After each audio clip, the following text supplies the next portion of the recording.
We're talking about David's hair. He's asking how is his hair. I'm saying that it's very long, looks like Adolf Hitler. And then, what did you say, Daniel? Oh, I was saying there's a football manager manages Monaco, and his name is Adolf Hutter. Yeah, but why would they give a kid whose surname is Hutter a Christian name as Adolf? Seems... Is this actually a Christian name, Adolf? Yeah, I know, but it's ridiculous. Why would you call them Adolf? Well, he goes by Addy. Addy. But I mean, honestly, you know, their parents, they probably thought it was hilarious. Yeah. Like, although it hasn't held him back, I guess, because he's manager of Monaco. Although I don't know how good of a team they are. In Poland, by law, you're not allowed to name your child Adolf. In Poland, by law. Anyway, Jack is Jack McSavage. Oh, yeah. And I went back to... And in Australia, you can name your child whatever you want. So you can call him Sunrise. You can call him Babuda Buddha. We called him Jack McSavage. And I went to Poland and I was called to court. And they made me change his surname to Andrews. Okay, let's introduce the podcast, Daniel. That's very boring. Come on. Let's go. Okay. Ladies and gentlemen, please welcome to And That's Why We're Not Together, starring David McSavage and Hannah Andrews.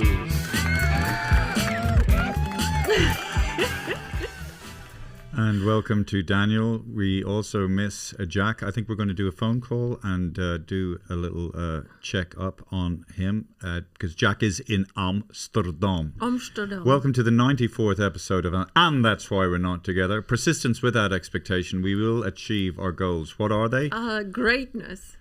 We don't know. Hannah is in the first flush of romantic love, and it's pretty annoying. She floated into the house there the other day. I'm going to Spain. I'm going for 8 days. And before I had a chance to react, why are you so resentful? And I think almost her joy of being in this new relationship, it depends on me being jealous. And I'm sorry, Sugar Plum Fairy. I ain't jealous. You're just resentful. No, I don't know. You know what I mean? He's got an apartment. He's got a I did not say it. Well, is that somebody at the door? I don't know. No. So listen, I hope you have a great time. And I hope you behave with this guy like you do. Like you walk around the house farting. That's not me.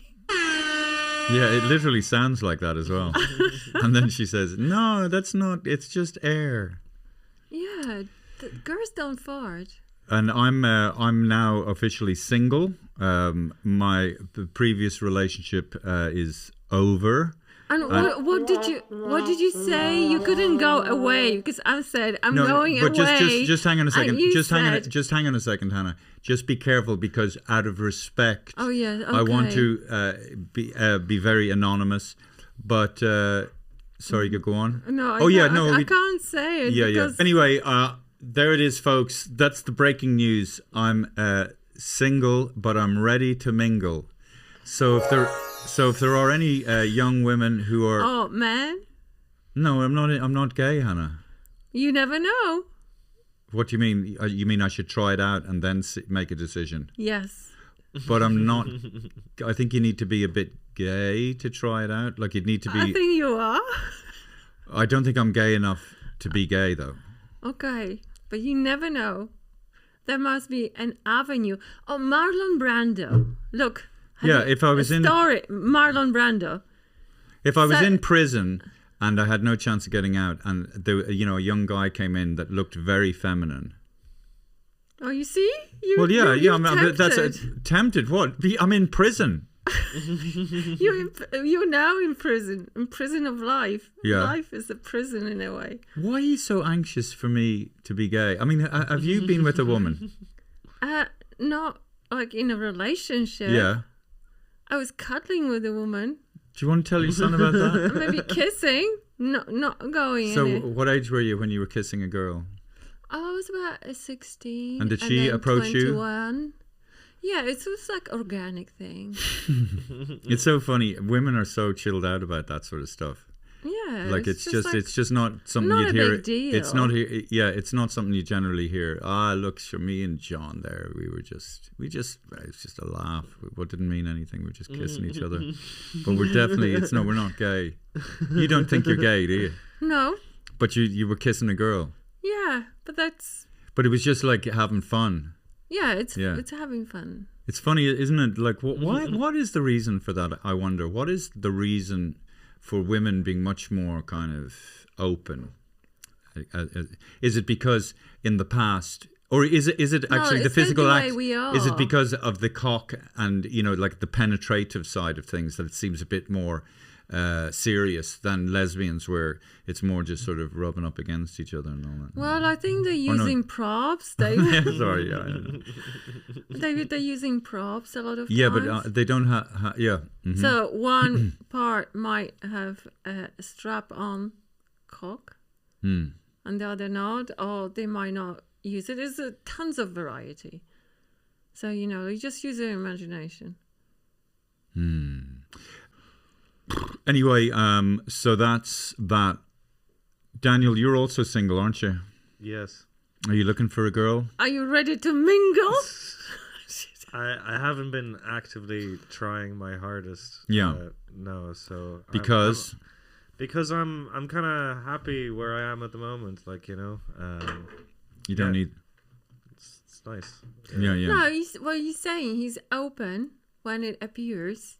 Yeah. But he's not like desperate or like looking for it. But if it happens organically, that's the best thing. Yeah, sure, that would be nice. But But like from the last boyfriend who was like emotionally abusive. Who? My last boyfriend. Oh yeah. So I was thinking I'm gonna let it to the nature, and nothing happened for a year and a half. So you sort of have to actively act upon your wishes. Why have you got a stupid smile on your face? I don't know. I'm in love. Oh God. It's funny. You remember Lindsay was saying that she was with a guy on a one night stand, and then in the morning, she just to fuck with him. Yeah. She said, "I love you," and then left. That was a very funny thing to do. Yeah, but she didn't mean it. No, of course she did. Well, how could she? She'd only been with him for one night. Yeah, but apparently men say I love you to have sex, and women having sex to hear I love you. Yeah.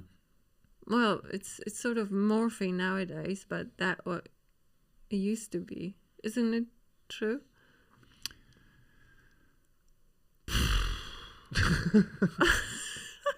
Oh. Anyway, in English, you say well, do you know what love constantly. Like, I love this dress. I love your hair. I love this. Like, I come from the culture where you don't say I love you, like flippantly. If you say I love you, it's a really, really big thing. We don't have that. I love you. I love your dress. We can only like the dress. Let's ring Jackie Mbappe. Do you want to ring him or rely on my phone? Well, you ring him. Do you want to do it on the Bluetooth, Daniel? Yeah, sure. Hello. Is that it? Yeah, I can hear him there. Hello. That sounds like your granddad in Poland. Hello. Hello. He does it on purpose. Hello. What does he do? What does he do it on purpose? Jack, he pretends that he's like... Jadek? Yeah. Hello. Hello. Jakoś. Hello. Jak się masz? Bardzo dobrze, i ty? So, Jack, you just picked up a little occasional table for your bedroom. Bedside. Yeah, but now I've gotten rid of it because I looked up at the second-hand furniture. Say that again, son? I got rid of it because I looked up about secondhand furniture and it said there might be like bed bugs in it, and I decided I don't really need that table that much. Well, as you much could as just I really don't want bed bugs. Yeah, you could just spray it, couldn't you, Hannah? I'm not sure. It's actually not a big table. It's a bedside sort of. Yeah. Little And then I table. inspected it, and it looked like there was little black droplets. So A mold or something. I don't know, yeah, but it's just right outside my place. So Was there bed It's, bugs? Was there bed bugs when we were kids? It didn't seem. Oh, there was. Yeah. I don't know. I've never had bed bugs. they only arrived in the past 30 years. I know there were cockroaches. Yeah, that's conspiracy quarter. Bed bugs were invented by the CIA. Yeah. Thank you, Will. How is it in Amsterdam? Oh yeah, It's good, yeah. Yeah, me and Daniel were talking about Amsterdam, weren't we last time? Yeah, we were. Yeah. What did we not talk about that we were saying? Oh shit, we should have talked about that. I don't know. We covered quite a lot of it. Yeah. Well, Jack just did. He posted on our group that there's like a free festival that goes through Amsterdam. It's like a response to like a club ticket price of €70 to go to different clubs. So this one's free and it's on the street, like, you know. Oh, you mean clubs? Like dance clubs are €70? Yeah, no, like to go for like a whole festival club experience. Right. But No, it's for one club. Oh, it's for one club. Is Jack's sound too loud? I don't know. I can lower it a bit. Yeah. I found out something about the Dutch, though, historically speaking. Right. If you want to hear it. Okay. About their, so, I'll just use my call time to give a bit of a history. Yeah. A little bit of like real knowledge. And speak clearly, sir. Okay, so the Dutch, they had the colonies. They had some colonies, and they had the colony of Indonesia. And so, like, pretty much after World War II, Indonesia was trying to get its independence. But it's crazy because, like, right after World War II, Netherlands had a war with Indonesia for, like, 5 years. Where, like, there was, like, big atrocities and people killed and everything. And they only, like, recognized Indonesia's independence after, like, a good while after that. And they still haven't recognized, like, the day that they declared independence of their independence. So and Indonesia had to pay like 14 million or 14 billion to Netherlands for them to recognize them as an independent country. No way! Like, how would they pay it? Yeah. They pay, and then just to be recognized. Yeah, to be recognized for them to like accept that they're an independent country. That's insane. How long ago? Yeah, and then all the kids of the people who were killed during that war were offered like €5,000 as compensation. Kids were killed of Netherlands family, or like no Indonesian kids who. Yeah, but who paid them? Netherlands or they were the Dutch offered government. 5,000. Yeah, as but I don't know if it was accepted by the Indonesian government. I'm not sure. So, but the Indonesian government pay already 14 billion to Netherlands. No, Hannah. Yes. There was a war. Yeah, something like that. So like 14 million. I'm saying that 14 billion. Sorry, Daniel, Jack. Yeah, but it was a paltry amount of money considering that you're compensating people for murdering their family members. But they already pay. Indonesia already pay Netherlands 14 billion. Yes. And then Netherlands offer pittance to right. That's nothing. That's like how long injustice. ago? How long ago was that, Daniel, Jack? Yeah, 1.1 billion guilders they had to pay. Can I just ask you? Are there a lot of Indonesians in Holland? Yeah. And a lot of people from Suriname as well, I remember. Yeah, Suriname, that's an interesting place. That's like, they had this colony in northeast South America, you know, and so it's funny, like Northeast, South. Northeast South America. Yeah, the yeah. Northeast Of South America. Yeah, yeah. And they brought over slaves from Africa, from India, for, you know, south, or, you know, all around Indonesia. And so the Surinamese food, as a result of that, in culture, is like a blend of all these cultures. So they have, like, I haven't tried as, and they're like Chinese as well, Chinese slaves or something, or, you know, and that kind of stuff. So there's all this blended cultures, and they have cool food. Like it's all a mix of all that, of, you know, Indian, Chinese. Is it fair to say? Well, you know, it's funny because in 1989, I think I was in New York and I saw a film. I think it was by Spike Lee, Do the Right Thing, and it was about a black guy and a white Italian girl going out with each other. And when I was sitting in the cinema, people were roaring and shouting, and it was so tense and so on. This is in New York. And then I went to see the same film in Amsterdam. I think we've seen it together. Right. Well, what I'm saying is, like, there isn't the divisiveness between the races in Amsterdam. Or in Holland. It seems like it's not as big an issue. Do you notice that, Jack? That, like, there's much more. It's much more chilled out, and people aren't banging on. But it was 1998, David, when you were in New York. Like right now. It wasn't 1988. I was in New York when I was 21 in 1989. When was Do the Right Thing? 90. Okay, but it was a long time ago, and that's what you experience in New York right now. It's not as it was then. That's right. Yeah, yeah. It's like the 30 years later. Yeah. Do the Right Thing. When was Do the Right Thing?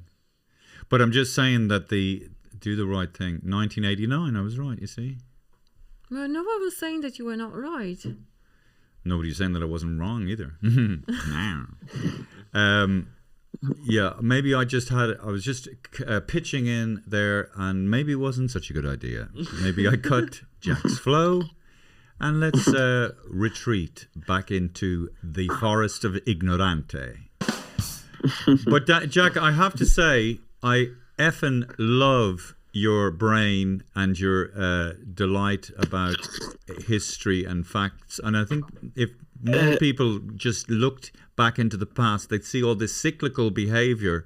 And you know the way we assume, oh, it's 2024, we've learned and we're going to be better. Oh, actually, no, it doesn't seem that way. The people make the same mistakes, the same things happen. And, 100 years from now, they'll probably look back at this time as quite brutal. Well, I guess, but if you were transported 100 years from now, well, it depends where you were, actually. But maybe if you were transported 100 years from now, you'd be like, God, get me back to now, you know. What are people talking about? What are the hot button issues of the day in Amsterdam? The hot button issues today in Amsterdam.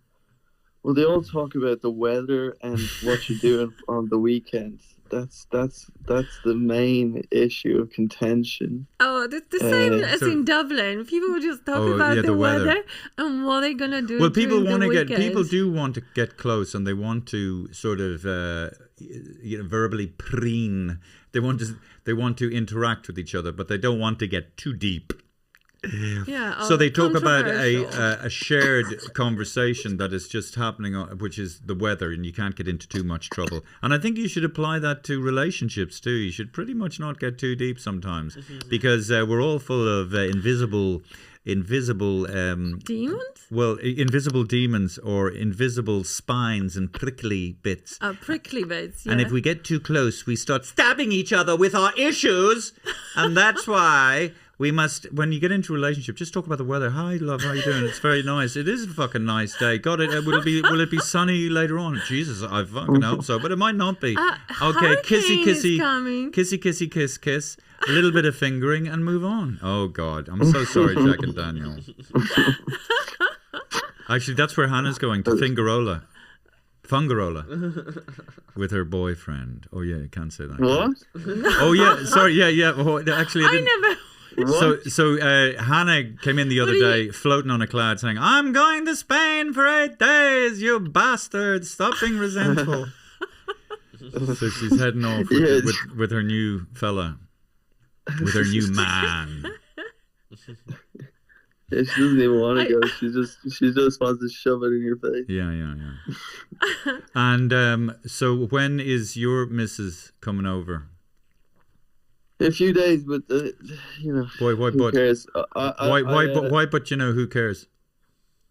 Oh no, because you know. Oh, you just. You know, people don't really care. Oh yeah, people don't really care about it. Yeah, I know. People don't care. Well, then they can fuck off. Then I care. I'm chatting. No, anyway, in a few days. Great. So what else were you going to say? I'm very much looking forward to. No. Fair. No, you're right, Jack. No, it's funny. People think that other people care about, like, you know, when people talk about their kids, mate. No one. Don't care. Yeah, but no, you know, you love your kids. No one fucking else does. And it's funny. I saw the guy in the fucking pet shop there on fucking Camden Street, and people come in and regale this poor bastard about. Sorry, poor man. I didn't mean to call it, because maybe he might see this podcast.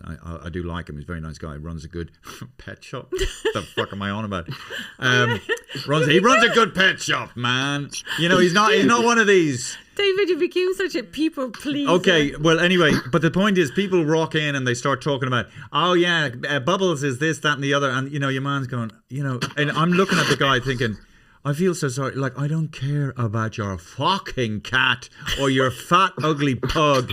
Shut the fuck up. Buy your fucking kibbles and fuck the fuck off. Because he's tortured by these ding-dongs, these socially inept bastards that can only form a relationship with a pet whose freedom they've fucking stolen and who has no fucking choice. And so, like, shut the fuck and up. And they don't talk back. Like, and by the way, and I was talking to Mark fucking Rothman, my good mate in London, and, you know, Paul Chowdhury's going over to New York, and we were saying, we should all go over to New York and hang out. And then Mark was like, oh, I need to ask Louis. Louis 3. Louis! Well, and the two of us are going, what the fuck are you talking about? Well, no, he needs me. No, he doesn't. He'll be fine. You've got a fucking nanny and a scary wife. Well, just be careful. Listen. I'm glad. You know, oh my God, but that's insane. Jack, what are you fiddling around with your phone for? It's going... Oh, sorry. Could you stop doing that, please? Yeah. We're broadcasting live here. Anyway, so Jack, you're right. You know, don't go on about your relationship. Anyway, you were going to say something after. Sorry. No, but Hannah's relationship. So no, I don't want to. You know, I just think women are so. You know, you're talking about pets. Also, women talk about their children, and you know, I know someone they say, my daughter is doing this. Yeah. My son is doing this and this. This. I can't stand it. Yeah, but my Jack and my Daniel, and they say, I will bore the shit out of you. Daughter. Oh yeah, but maybe their daughter's a high functioning little bastard. Do you know what I mean? Yeah, whatever. I'm not interested. Like, if my son Daniel was a surgeon, I think I would be saying to everybody, my Dr. Daniel, he is a fucking genius. Not that I'm not whatever. I was like, Daniel, you wouldn't go to medical school, would you? But no, for instance, my neighbour Sarah, who I love, you know, in a friendly, non-sexual way. It's funny that you have to say it. You actually can say it, you know, I love that neighbour of mine. Yeah, because love implies a little bit of romance. Okay, are you stalking her? Well, let's say I'm not. Anyway, I love Sarah, and she's so sweet, and she's... well, obsessed. She absolutely adores her little niece, and she goes. And I do like because I like Sarah so much, and and then also I think when you've had kids, you can immediately empathise with somebody who's just cracked and bonkers about their little.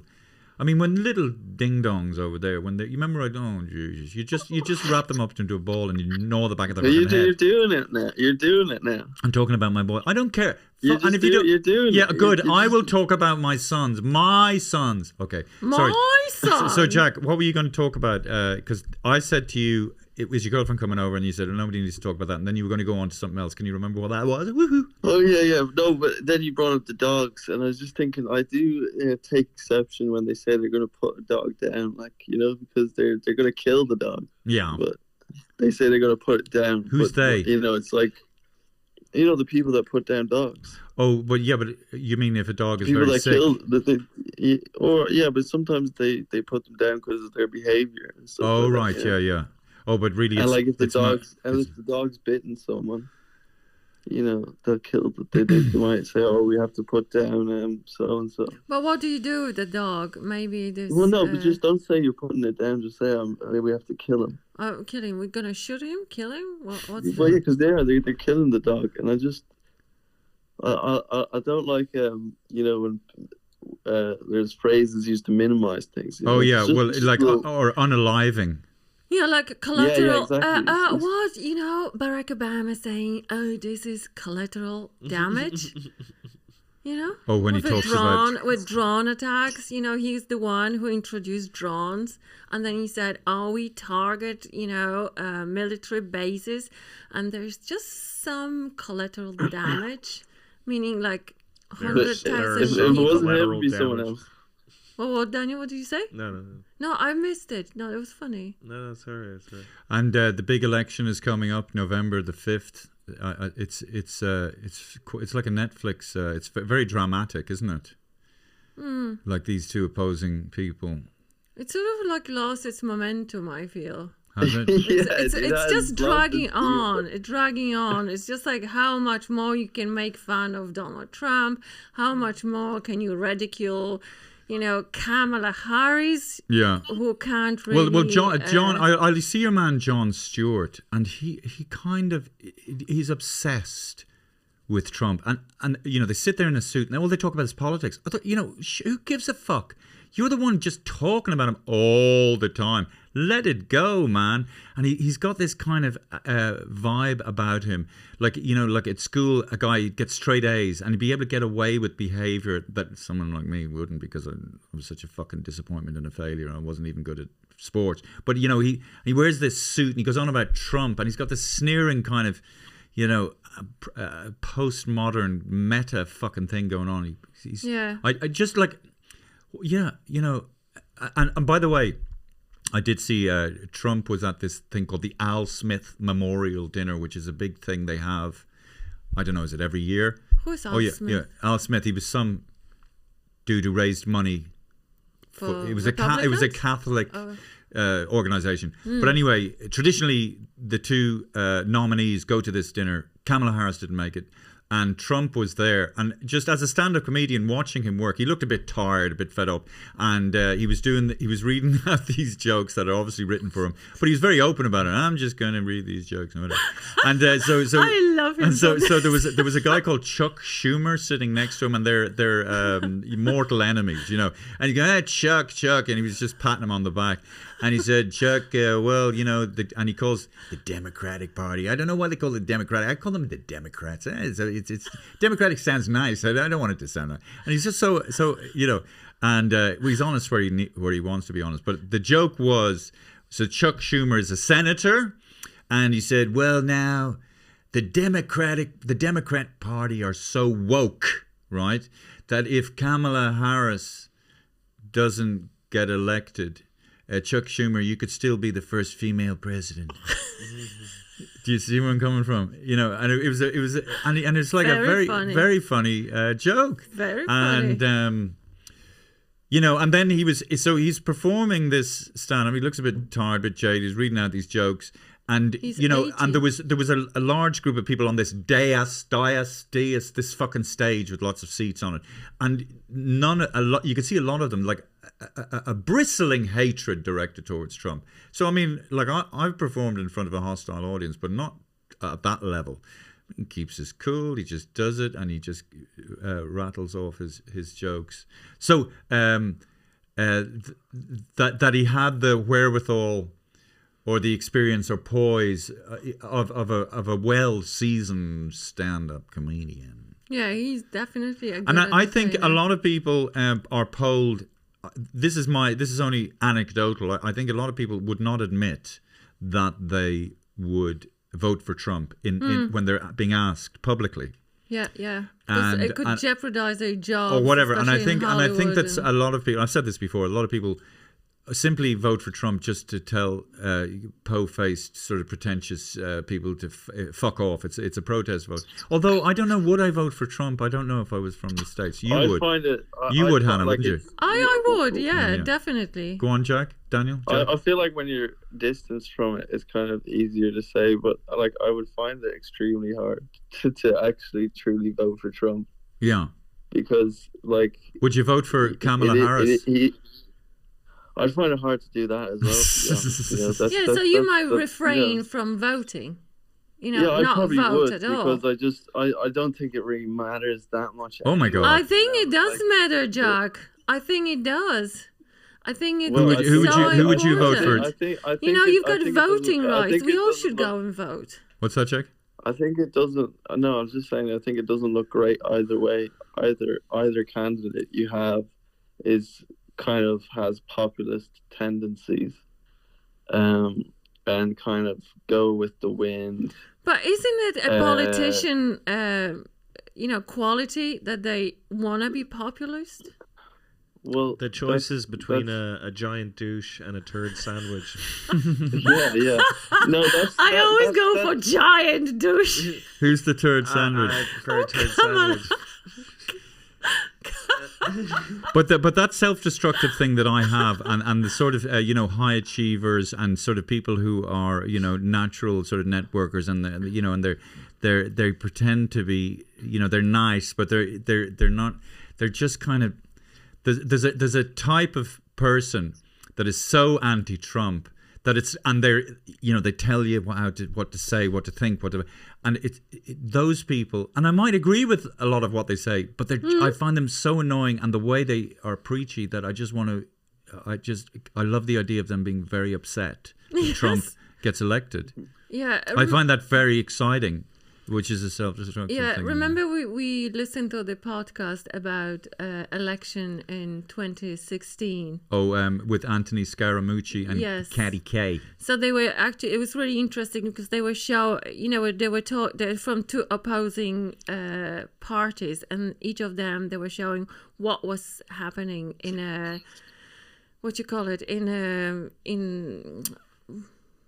in opposing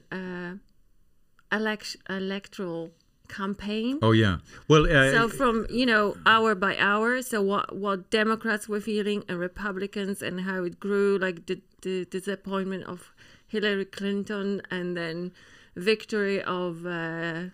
Well, also what was interesting today or yesterday, I saw a thing of a clip of Trump in a McDonald's. Making French fries, I've seen it at the counter, the drive-by hatch, and he was loving it. Yeah, and so he was there with his little bib on, and he was but hey, how you doing? Yeah, chips and all that. And I think people see him as like just a fucking mad uncle, like just a mental uncle. But I do think though that people love the fact that he doesn't talk like your regular politicians. Like he talks about this senator, I think Nancy Pelosi. Yeah, crazy Nancy, and he's there in front of all the and it's so kind of it's so what's it feels anti-establishment. So I think that connects with a lot of people. Yeah. They just think that is fucking hilarious. We don't care what your policies are. I just think that if I go to work tomorrow, somebody listens what I say today, I'll be ostracized. Yes, but that's my fucking point. Those type of fucking cunty people that ostracize you, Trump is that big human statue of dart shaped shit. You're just throwing it at them. Like, fuck off. You know what I mean? And, here's some breaking news to those, what's the word, highly offended, very right and proper type of people. A side effect of democracy is that people will say crazy shit and people walk around. And that's a sign that the fucking society is healthy, to a degree. I don't know if it is that healthy. Oh no, really? What?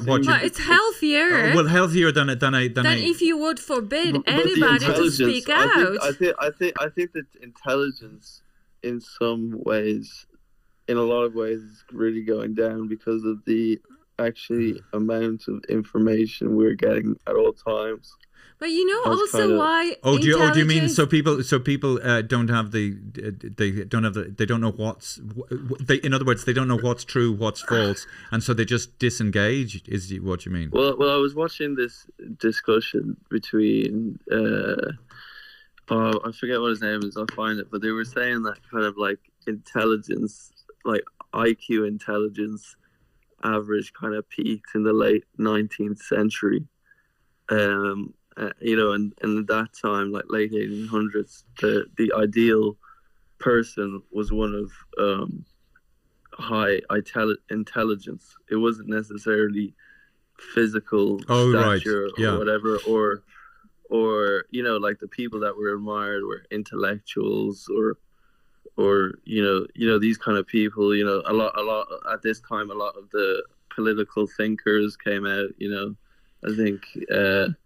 You know, all this kind of thing, but now, can I just say? And if you look at the kind of political discourse at that time, but now it's all kind of, you know, there's no one knows anything really about what's going on with their policies or anything. They all just, when you look at people talking, they say, "Oh, what she said, what he said." Like it kind of devolves to, you know, just little anecdotal things, you know, rather than what's important. Well, how about this then, Jack? We're just living in an era, the over-information era, or the dumb era, or the something era, where, you know, like we were saying historically, if you look back, there's the Enlightenment, there's there's the medieval, there's the Dark Ages, there's this, you know, this is the information age.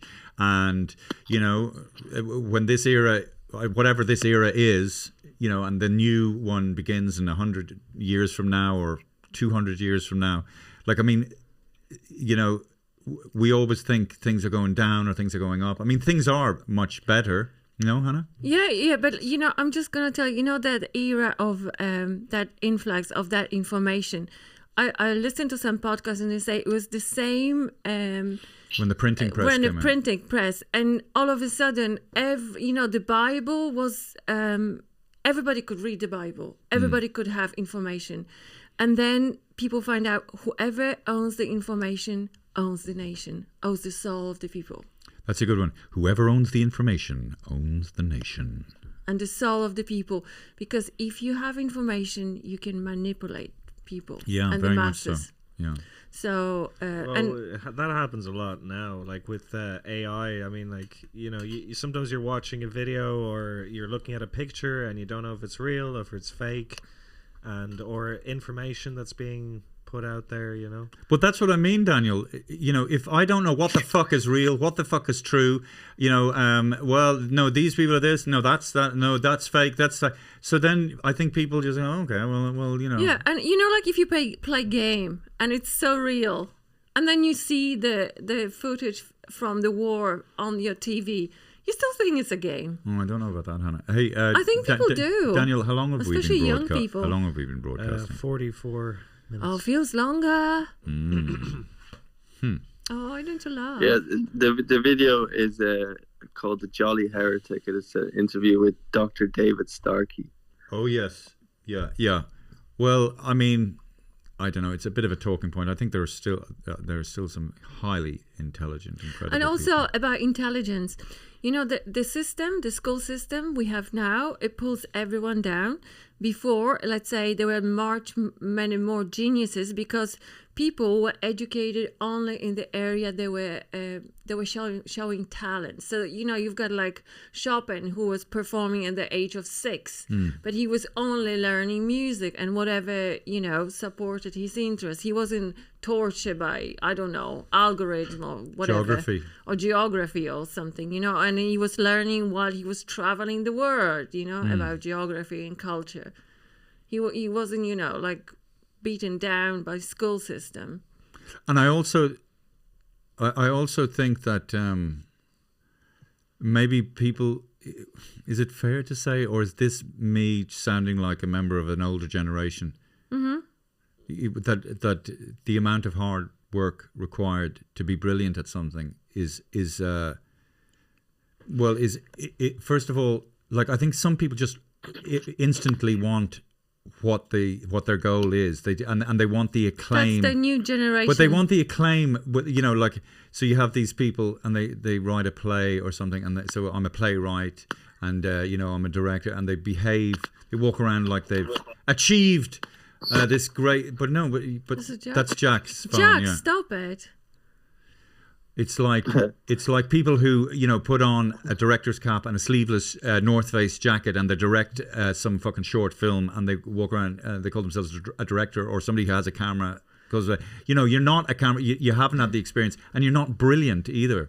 But at least they, you know, at least they pretend that they want to be a director. There's massive amount of people who want to be famous just because they, I don't mean, there's always been delusional people. In fact, that's but that's possible nowadays. You know, those influencers who do nothing. Yeah.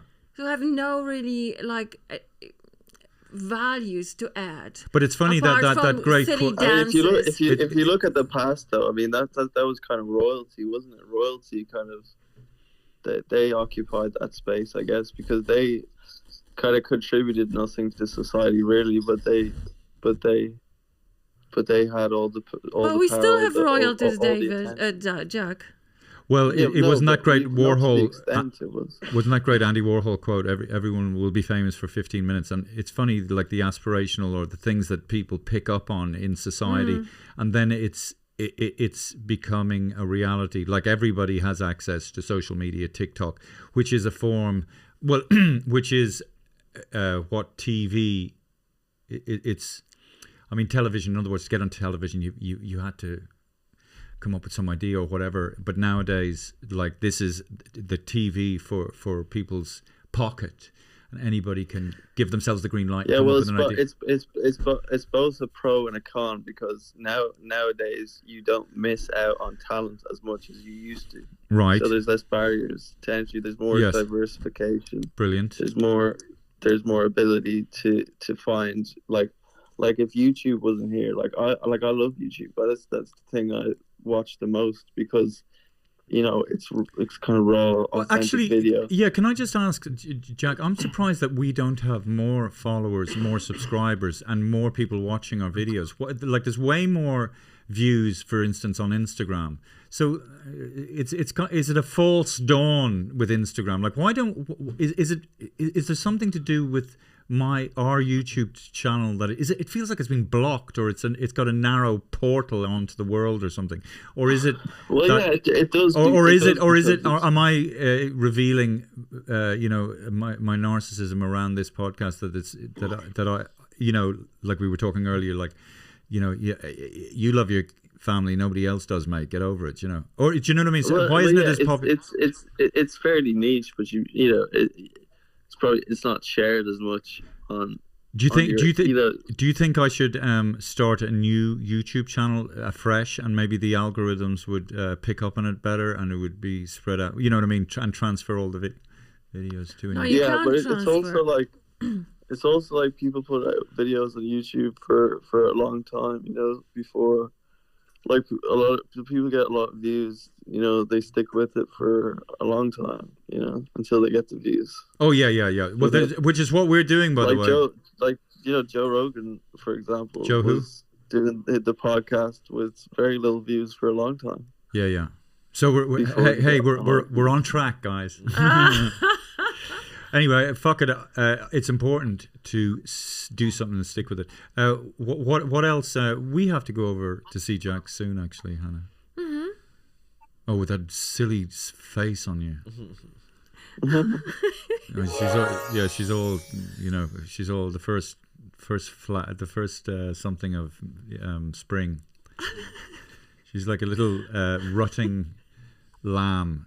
She's like a little spring lamb, all jumping around the meadow. Hey, Hannah, what are you doing? Anyway, I should be happy for her, but I find it difficult.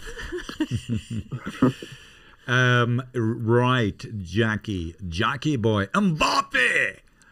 So yeah, there's lots of lovely Garrels in Amsterdam. Stay away from that red light district. Listen, Jack has a girlfriend. I know he does. I'm just telling him to stay away from that red light district. Well, I don't think he's What's doing that? that very much. What's that? Nothing. I never heard of that. Okay.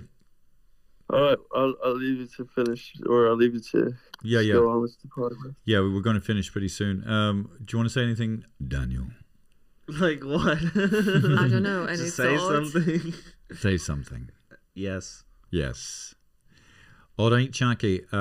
Good luck Alright. with everything tomorrow and continued success. And Oh yeah, Jack has exams. this family are relying on you to. Yes, You know what I mean? to be, so I can say, my son, my son, My son Jack. my son Daniel, My blah, son. blah, blah, blah, blah, blah. Dobra. Okay, son. Talk to you soon. Talk to you tomorrow. Shadows and dust. Shadows and dust. I love that phrase. Shadows and dust. All right, Marcus Aurelius. Oh yeah. What about the second Gladiator film? Have you seen it? Have you heard about it? Has it got good reviews? No, I'm kind of reluctant to watch it slightly, you know. Because I think it's gonna be very hard to do anything better than Gladiator. Yeah, apparently, itself. Well, yeah, it's a apparently, perfect if you have written a film that hasn't, if you write a film that wasn't written with a sequel in mind at the beginning, it's very rare that the sequel is going to be any good. That's what I heard somebody say. Like the story's over. Yeah, the story's over. So you're sort of trying to remember like you'd see that a lot in the 80s. You'd see a band, they'd have a really big hit, and then they'd try to sort of have a hit that sort of sounded but not really, to try and cash in on the, and it's like you know the way when you have a dream a dream of Rome, Marcus, shadows and dust. When you have a dream of Rome. I'm a father and son. I'm a father. Do that. I'm the father of a murdered child, the mother of a murdered wife. I will avenge you. No, but you know the way sometimes My name Praise is Maximus the Decimus spirit. Meridius. my name is Maximus Decimal Place. It's so powerful. Two, I love it. 2.3 decimal places. You want to get Okay. the girl too bad? You should do this. Okay, actually, yeah. Okay. Hey, listen. Yeah, she'll call the police. Yeah, you should call the police. I remember. You know, guys when they're texting girls and they're not calling back, and said, she's probably still into you. No, she said she'd call the guards. So that could mean anything, says Yo. No, but what were we saying just there, Marcus? No, I just said that if you talk like that, every No. girl, But what was the point? I was trying to make a point. I'm Jack? not sure That about the sequence. Sequel. Sequel. bands you- replicating, trying to. Oh, you know, cash Daniel. in on- Jack was saying something. I heard that. Actually, Sorry. have you heard about the whole P. Diddy thing? The Puff Daddy thing, yeah. We've. I mean, it's kind of. He's in prison awaiting trial, isn't he? Yeah. But Isn't that the idea? But I it's- mean, it just shows you that is all. That's the perversion of. That's the perversion of power, the corruption of being in a situation where people are so deferential. You can get them. Oh, do this. You know, go into that room and fucking shag somebody for this and cover them in baby oil or whatever the fuck he's doing. And it's not a sex. I mean, it is. There's a sexual component to it, but it's more to do With power. with getting off on power. So it's a mixture of being. What did they say? Ultimate power corrupts. Absolute power corrupts absolutely. Yeah, any power corrupts a lot of people. You know, they get a little bit of power, you already start behaving differently. But you know what I heard about P. Diddy? Like he's so, you know, he's got good lawyers. So he paid off. He bought his big mansion. I don't remember where it was. It's worth like 50 million, and it's in the state that it says by law that if it's your primary residence, they cannot take it off you, even though you might have debts all over. You know? Yeah. So he secured for himself that $50 million. Why were you bringing it up, Jack? I was just wondering if you were curious about her interest about. But there was one thing I heard actually. He like a past thing where he was like in a music video where he was depicted on a cross and he wanted it to get taken out, but the industry guy was like, no, or he didn't say anything, and he just released it with him there. And him and like all his friends, they went with like a champagne bottle and like beat the shit out of him with a champagne bottle. And then he just like settled out of court. Outside of court with him, you know. Well, anyway, we were talking about Gladiator 2, and because it was. Oh yeah, no. The thing I was saying about sequels, if they're only written to try and cash in on the as Joker Folie à Deux was. Yeah, I was about to say that. Right, yeah. but it's kind of similar. The metaphor is, you know, when you have a really nice dream and you wake up and then you try and get back to the dream and you sort of half do, but it's never good. It's never as colourful, as sweet, as full of light. It's kind of like broken and cracked. So that was the Folie à Deux. I think everybody was up for a good old film, but they put this music stuff in it and it was so boring. So laborious, and you could see it was like an unfinished. Very cheesy. No, it was like you could see what he was doing, but it was unfinished and unrealized. Very predictable as well. Yeah. Very. I think it's just the fact Lady Gaga was in it that they decided to make it a musical. Like, oh really? Yeah, I think so. Yeah, it's funny, you know. What's your favorite musical? What it would be the first film I saw, which was Chitty Chitty Bang Bang when I was a child in 19 something. Or maybe it was who's that great the big fat guy in the States? He was in it for a minute in Joker Folie à Deux. Jesus Christ! I don't know. I didn't watch it. The second one. What's the guy's name? I can't believe I actually sent him a message. Do you know him? Well, no. So how did you just like a comedian in? Oh yeah, there were cameos, a lot of. Jesus Christ. Tim Dillon, for God's sake. I'm so bad with names. But Tim Dillon, he if you just look up Tim Dillon, folks, because he had one or two lines, but he just rips into that film. It's so funny. You know, he just talks about, and yeah, you know the directions. It's actually very difficult to only have one or two words in a film. Like if you have you know, where you can stretch out and you got a bit of a dialogue and you can get into it. But if you just literally have to go, yeah, okay, and well, 2 sugars. And so the director was saying, okay, your man's going to come in, he's going to say this, you turn to your right and then push the fucking book to, you know, and say. So you're trying to remember, you got all these plates spinning and you're trying to. And he just described what a fucking nightmare it was, but it was very funny. Very, very funny. Tim Dillon. Yes. Okay, Jack. I'll talk to you later. Okay, thanks, Jack. Thank you, Jack. Love you, Jack. Bye. Bye. What? I don't know. Daniel, what's your favorite musical? I don't know. Just trying to think off the top of my head. I haven't watched a musical in a while, so I can't think of one. Well, whatever you said. What musical do you like, Hannah?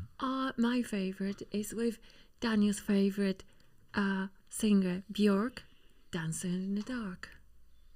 It's really, really good. Katrina Deneuve is there as well. It's beautiful. I mean, Grease was kind of... Oh, yeah, Grease. Yeah, when Grease came out, my God, we were loving it. Were you dancing like John Travolta? Yeah, everybody, we loved that film. Fantastic music. That was 1970-something. I'm curious what the Book of Mormon is like. Well, me and Hannah went to see it. I fell asleep. It was very funny at the start because, you know... Then, the very, very funny sequence at the start. But yeah, and also the text, the lyrics... You know, are very forward. They're very, you know, like almost shocking. Like how you know, open they can be and what they can say. Creators of South Park. Yeah. Then it's very repetitive. Listen, folks, at some point we're going to have to get a guest. I suggested, but you said no. Anyway, I'm delighted. That's my podcast. I'm delighted. And I bring guests. I'm delighted with the trajectory. Oh yeah, and I like I very much like what Hannah said 2 podcasts ago, where she said we're not smart, we're not trying to come off smart. Don't be coming here for advice. We're just and you're right. It takes the pressure off, trying to have a POV or some fucking agenda.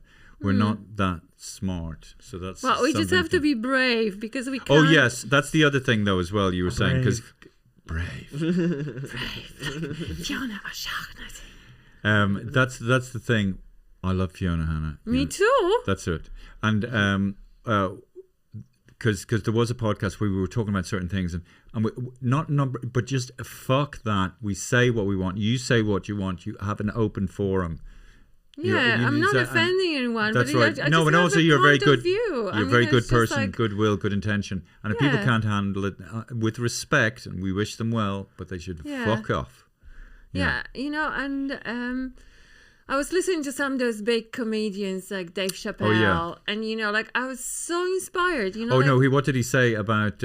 He said some women, he called them TERF. No, trans activists. Call women who TERF, and some it's women acronym. TERF, and that's called it it's stands an acronym, but I don't remember. Trans exclusionary radical feminists. Yes, and he said that in the same way black people did not like white people putting on blackface because they're imitating black people. That trans TERFs don't like men putting on woman face, something like that. Something like that. Very funny. I'm doing it a disservice. Yeah, because the way he said it was just hilarious, and he's not afraid, he's not afraid to be cancelled. He's not afraid to say, "Oh, I'm not woke." Yeah, should we put that clip? Can we put that clip on the podcast? Yeah. Okay, folks, and so it's that kind of thing. Let us not walk in fear. Let us be strong. Let us grab our own personal power, and let us suffer the slings and arrows of whoever wants to have a go at us. But come out from the shadows. Let us see our enemies. Let us judge ourselves by the greatness of our enemies. We shall fight them. In the beaches, we shall fight them. We shall in the gardens of Japan. Hit me with your rhythm stick. Hit me. Thank you so much, Hannah. Thank you, Jack. Daniel, let us hopefully find beautiful women to bed down with.